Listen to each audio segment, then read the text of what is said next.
दोस्तों स्वागत है आपका आपके अपने ही चैनल में। दोस्तों आज के इस वीडियो में हम जानेंगे कर्क राशि और कर्क लगन के लिए सितंबर 2020 का महीना कैसा रहेगा। अगर आपकी राशि और लगन कर्क है तो आप इस वीडियो को देख सकते हैं। तो सबसे पहले बात करते हैं ग्रह स्थितियों की कि कौन सा ग्रह आप पर क्या अच्छा और क्या बुरा प्रभाव छोड़ेगा। दोस्तों ये ग्रह स्थिति 1 सितंबर 2020 के अनुसार है। तो ग्रहों के राजा सूर्य 1 सितंबर से 15 सितंबर तक सिंह राशि में यानी कि अपनी ही राशि में रहेंगे आपके धन भाव में। इसके बाद सूर्य कन्या राशि में प्रवेश कर जाएंगे आपके तृतीय भाव में। शुक्र सितंबर महीने में कर्क राशि में रहेंगे, महीने के अंतिम दिनों में सिंह राशि में प्रवेश करेंगे। बुध 2 सितंबर से 22 सितंबर तक कन्या राशि में रहेंगे। इसके बाद ये शुक्र की राशि तुला में चले जाएंगे। मंगल ग्रह फिलहाल मेष राशि में बने रहेंगे पर 9 सितंबर को वक्री हो रहे हैं, तो इसका प्रभाव आप पर जरूर होगा। तो मंगल आपके दशम भाव में होंगे तो आपको पैसा कहीं ना कहीं से आता रहेगा। शनि काफ़ी समय से मकर राशि में बने हुए हैं और 29 सितंबर तक वक्री अवस्था में रहेंगे। इसके बाद मार्गी हो जाएंगे। राहु भी आपके लिए अहम रोल प्ले करेंगे। अभी तक आपकी राशि और लगन से द्वादश का संबंध बना रहे थे। 23 सितंबर से वृषभ राशि में आ जाएंगे और केतु वृश्चिक राशि में चले जाएंगे। गुरु धनु राशि में रहने वाले हैं और 13 सितंबर को मार्गी होंगे। अभी तक गुरु वक्री चल रहे थे। तो सबसे पहले बात करते हैं आपके स्वास्थ्य की। तो हेल्थ के मामले में ये महीना अधिक अनुकूल दिखाई नहीं दे रहा है। इसकी वजह है आपके 12वें भाव में राहु का होना तथा 6ठे भाव में जो कि रोग और रिपु का भाव है, इसमें केतु का होना और 7वें भाव में शनिदेव तथा आपकी राशि में सूर्यदेव विराजमान है। यही स्थिति चारों ओर से आपके स्वास्थ्य को पीड़ित करने का इशारा करती है। इसी वजह से आपको विशेष तौर पर अपने स्वास्थ्य का ख्याल रखना चाहिए, क्योंकि यदि आप ठीक से ध्यान नहीं रखेंगे तो अस्पताल जाना पड़ सकता है। स्वास्थ्य को फिट रखने के लिए निरंतर योगाभ्यास, शारीरिक एक्सरसाइज अवश्य करें, तरल पदार्थों का सेवन करें और कोई भी समस्या होने पर डॉक्टर से तुरंत संपर्क करें, क्योंकि ऐसी स्थिति में विलंब करना आपके लिए हानिकारक साबित हो सकता है।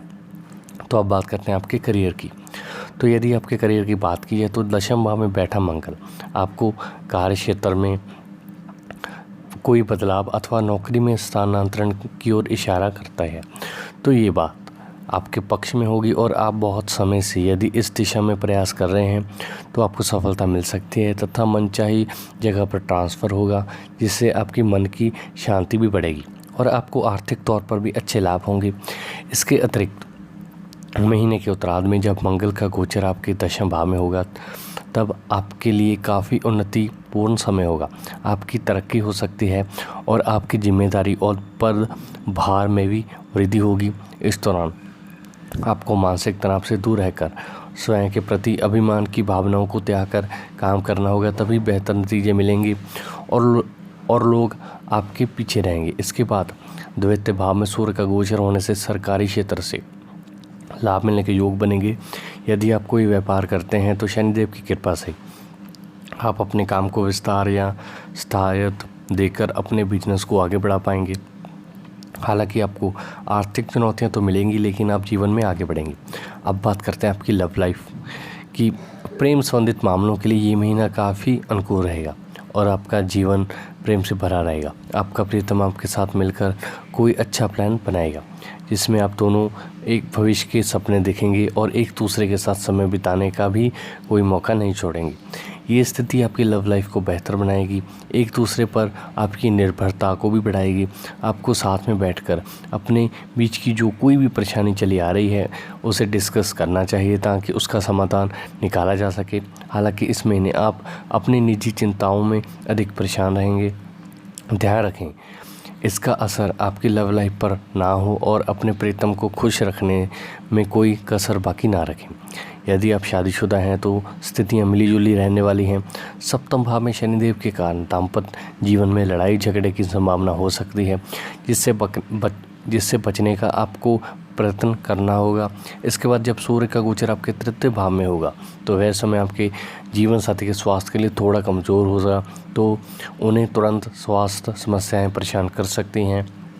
ऐसे में आपको दाम्पत्य सुखों को बनाए रखने के लिए जीवन साथी से मिलकर बातचीत करनी चाहिए और आपसे मुद्दों को सुलझाना चाहिए और उनके स्वास्थ्य का ख्याल रखना चाहिए और आवश्यक होने पर उन्हें चिकित्सीय सलाह अवश्य दिलवाएं। संतान की ओर से आपको चिंतित होने की आवश्यकता नहीं, क्योंकि आप अपना सर्वश्रेष्ठ प्रदर्शन करने में सफल रहेंगे। इस महीने आपको सलाह है कि आपको उपाय के तौर पर विशेष रूप से शनिदेव की आराधना करनी चाहिए और उनसे संबंधित दान करना चाहिए, जिसमें शनिदेव के दिन लोहे अथवा मिट्टी के बर्तन में सरसों के तेल में अपनी शक्ल देखकर उसे दान करना चाहिए। इससे अतिरिक्त आपको किसी निर्जन स्थान में पेड़ के नीचे एक सूखे नारियल में आटे का कचार और चीनी मिलाकर उस गोले में भरकर दबा देना चाहिए, ताकि चींटियां उसका प्रशन कर सकें।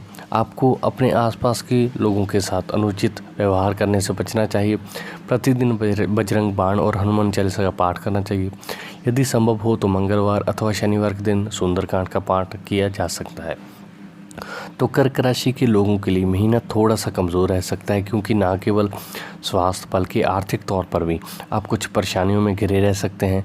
ग्रहों का योग आपकी राशि और राशि स्वामी को काफ़ी हद तक पीड़ित कर रहा है, जिसके प्रति आपको सुचेत और सावधान रहना चाहिए। संभव होने पर महामृत्युंजय मंत्र का जाप अवश्य करना चाहिए। इसके अतिरिक्त इस दौरान की गई यात्राएं अधिक फ़ायदेमंद दिखाई नहीं देती। आशान रूप आपको अधिक लाभ नहीं मिलेगा, बल्कि स्वास्थ्य परेशानियां बढ़ने की संभावना दिखाई देती है। यात्रा पर जाने से पूर्व भी पूरी और पक्की तैयारी करना आवश्यक है। परिवार में महिलाओं का सम्मान करें। किसी बात को लेकर आपका मन तनाव अथवा खिन्नता में रह सकता है। इसके लिए अपने निकटतम व्यक्तियों का सहारा लें और उनके पास बैठकर आपको इस दुविधा और परेशानियों से मुक्ति मिल सकती है। आपके लिए ये महीना साधारण रहेगा। तो अब बात करते हैं आपकी आर्थिक स्थिति की। तो आर्थिक तौर पर ये समय थोड़ा सा कम अनुकूल दिखाई दे रहा है, क्योंकि आपके खर्चे हद से ज़्यादा होंगे और आपका उन पर कोई कंट्रोल नहीं होगा, जो कि आपकी आर्थिक स्थिति को काफ़ी हद तक प्रभावित करेगा। हालांकि मंगल दशम भाव में उपस्थित होने से कुछ हद तक आपकी मदद करेगी, तो आपको आर्थिक तौर पर मजबूती देगी। तो मंगल का महीने के उत्तरार्ध में दशम भाव में प्रवेश करना और सूर्य का दूसरे भाव में प्रवेश करना भी आर्थिक तौर पर आपको मजबूती देगा और आपको धन प्राप्ति के अवसर प्राप्त होंगे। हालांकि आपके खर्चे काफ़ी बने रहेंगे। सर्वप्रथम आपकी ये परीक्षा होगी कि आप अपने खर्चों को कितनी हद तक नियंत्रित कर पाते हैं, क्योंकि इसी से आपकी आर्थिक स्थिति को डावाडोल होने से बचाया जा सकता है। आर्थिक तौर पर ये महीना चुनौतीपूर्ण रह सकता है। यदि आप व्यापार करते हैं तो दशम भाव में मंगल की स्थिति और सप्तम भाव में शनि की स्थिति आपके व्यापार को गति देकर आपके मुनाफे को बढ़ा सकती है। इसलिए इस दिशा में आप अच्छा प्रयास जारी रखें। तो अब बात करते हैं आपके परिवार की। तो पारिवारिक जीवन की बात करें तो इस महीने काफ़ी बेहतर होगा और आप अपने परिवार की ओर से काफ़ी निश्चित होंगे तथा घर जाकर आपको सुकून की सांस मिलेगी, क्योंकि परिवार के लोगों का व्यवहार काफ़ी अनुकूल रहेगा और सभी मिलजुल कर एक दूसरे की सराहना और मान सम्मान भी करेंगे। आपको भी परिवार के लोगों के साथ तालमेल बिठाने का पूरा प्रयास करना चाहिए, क्योंकि इस समय में सभी यही चाहते हैं कि सूर्य का गोचर जब महीने के उत्तरार्ध में तृतीय भाव में होगा और मंगल का दशम भाव में, तो ऐसी स्थिति में परिवार में कुछ तनाव पड़ सकता है, जिसे दूर करने के लिए आपको प्रयास करना होगा। अपने काम पर अधिक ध्यान दें। पेशेवर जीवन पर अधिक ध्यान देने के कारण पारिवारिक विषयों को समय कम ही दे पाएंगे। इससे भी आपका पारिवारिक जीवन थोड़ा सा तनावपूर्ण हो सकता है। विशेषकर महीने के उत्तरार्ध में मंगल देव की दृष्टि पूरे समय आपके चतुर्थ भाव पर होगी, लेकिन बृहस्पति की दृष्टि छठे भाव से आपके तृतीय भाव पर होने के कारण प्रॉपर्टी संबंधित कोई विवाद घर में उत्पन्न हो सकता है। इस बात के प्रति सावधान रहें।